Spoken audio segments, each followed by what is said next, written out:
Hi guys and welcome back. It's Sunday the 6th of October, and if you do enjoy my content then please consider supporting and leaving me a big thumbs up because it really helps. Just before I get into today's topic, our game of choice this week is the fantastic Samurai Shodown on the Neo Geo. Crossplay. Sony has been an absolute pain in the arse, not willing to get involved with crossplay for a number of years, but they are finally going to go all out. Let's get into this one.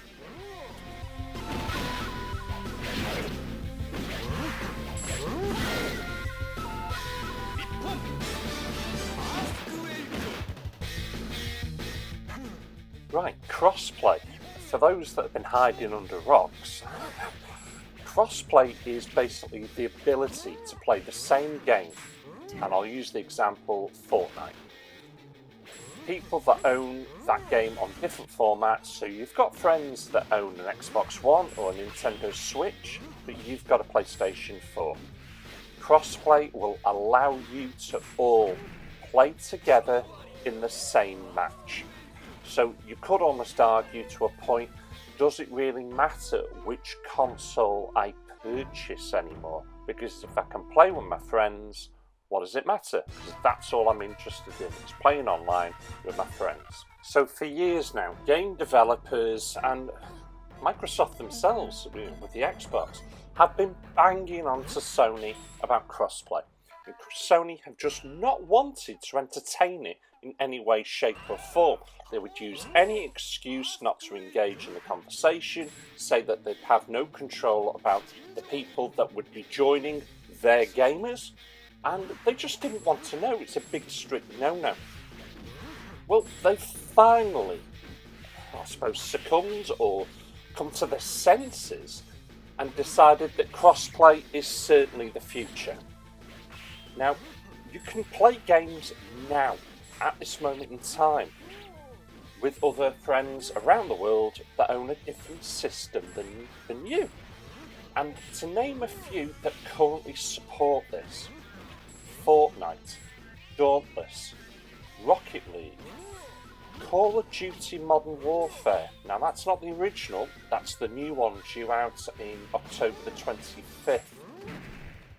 Final Fantasy, the new Street Fighter that's going to be coming out. And we've got one here, Ultimate Chicken Horse. I haven't got a clue what that is, I really haven't. But you can play these now. Now Sony aren't stupid. They're gearing up, as we all know, for the next generation console.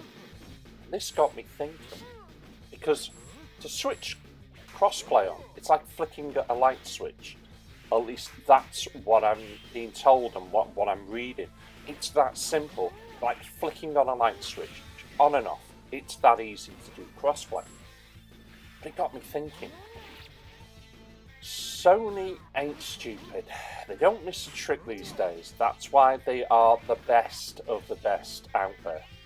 They've sold over 100 million PlayStation 4 consoles, and if we do believe the figure, Xbox One, I think they've ended up coming third with 41 million consoles. I'm pretty sure the Nintendo Switch has outsold them. So, think about it. And I've heard parents make this statement. I purchased my child an Xbox because that's the console all of his friends have. And that's why I purchased that one. Who has the better games, guys? And when I say better games, the better exclusive games. Sony. We all know that. It's the games that sell the systems. It's not the systems, it's the games. Sony are gearing themselves up to wipe the market yet again with the next generation. Don't get me wrong. Microsoft with the Xbox also have their own exclusive games. But it's like 5-1. Sony has more exclusive games on their systems than Xbox. And every bugger knows that. So my question is, why do I want to buy?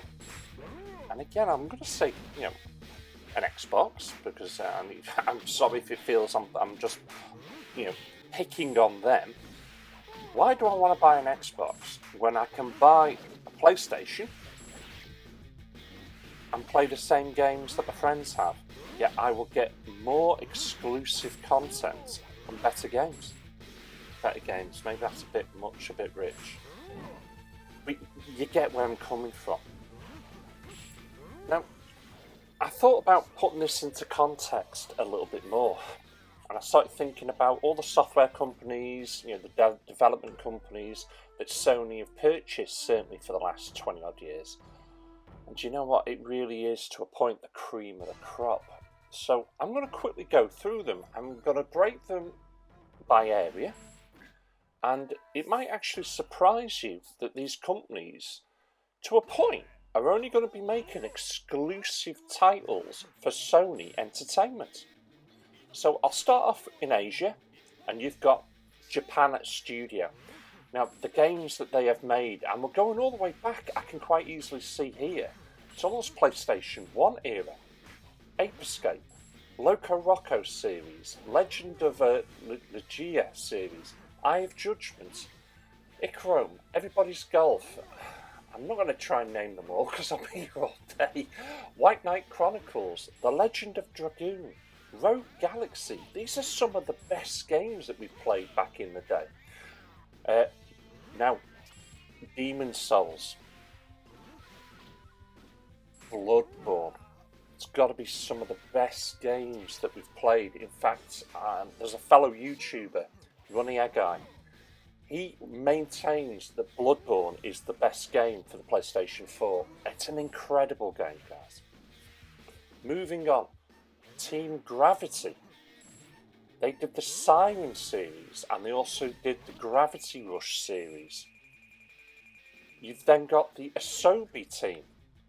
Well, they didn't just do the Playroom, but they've done the Astrobot rescue missions just recently for the VR. You've also got Polyphony Digital. Well, they did Motor Toon Grand Prix, Tourist Trophy, Amiga Boost, and Gran Turismo. These are all fantastic games, incredible games coming out of Asia. Now, in North America, starting off again with an incredible software company, Insomniac Games. Now, if you go all the way back in the day, they did Spyro the Dragon, Ratchet and Clank, the Resistance, a Fall of Man series, which was a series I've, thoroughly enjoyed. But most recently, Spider-Man, and what an incredible game that is. I've completed that. It's a fantastic game, guys. Moving on to potentially what is the cream of the crop. And I remember these guys making games for the likes of the Mega Drive. Naughty Dog. They are an incredible, development company, software company. They just seem to have it all, and just lately can do no wrong. Crash Bandicoot, Jak and Daxter, the Uncharted series, and most recently, obviously, The Last of Us Remastered, and of course we are waiting for it, The Last of Us Part 2, and that just looks to be an absolutely outstanding game. You've then got Bend Studios. Well, if you remember playing Siphon Filter back in the days, that was them. But they've also done Resistance, Retribution. They also did Uncharted, Golden Abyss, Uncharted, Fight of Fortune, but most recently, Days Gone. That's a brilliant game. Yes, it's a little bit buggy in places, but you know what? It doesn't take anything away from the game. It's fantastic. I'm then going to move on to San Diego Studio.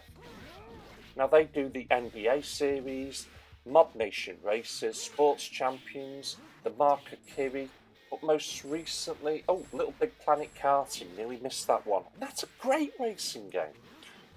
But more recently, they do MLB The Show. That's a massive one in the States. You then move on to Santa Monica Studio, Twisted Metal series, Pixel Junk, Fat Princess. Let's have a look at some others there. Warhawk, Everyday Shooters. I mean, the list just goes on and on and on for them. But more recently, it's the God of War series these guys are producing.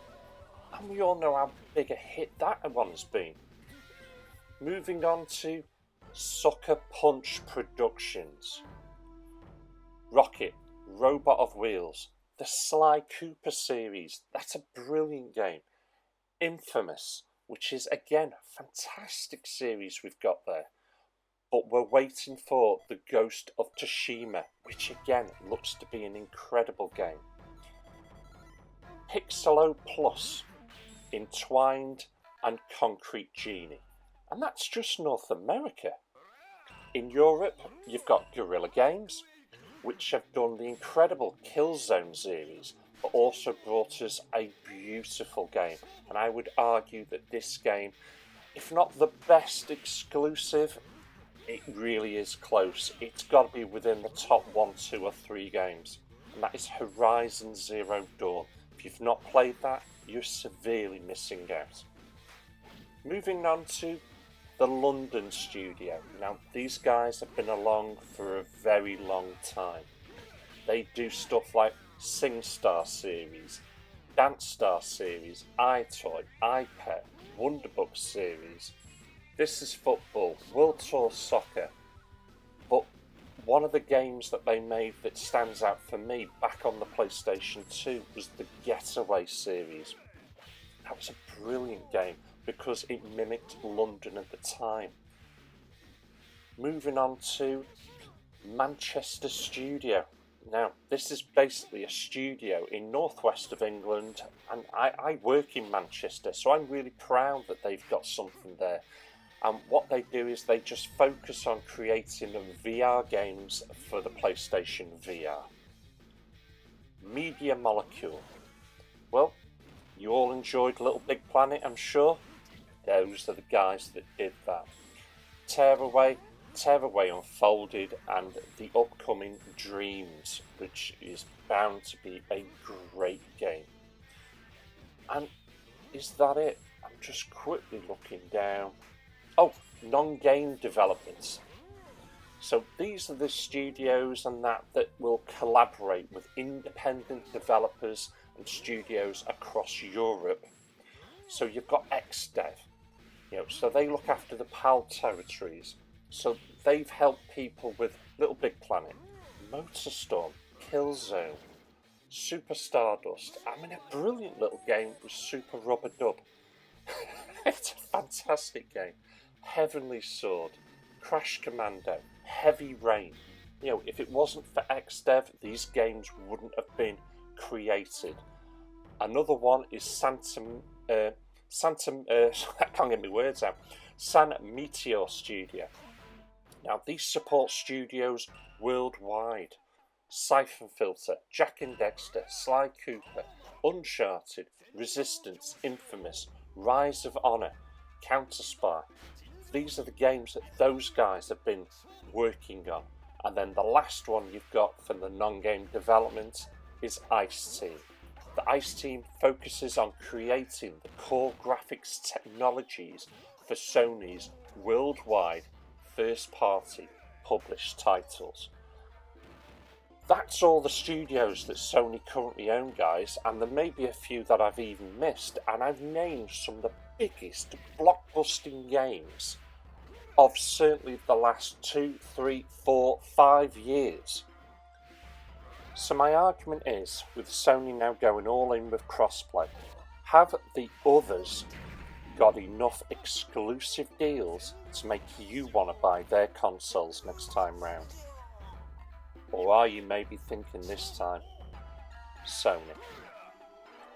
Well, little food for thought there, guys. I hope you've enjoyed this. I've certainly enjoyed bringing it to you.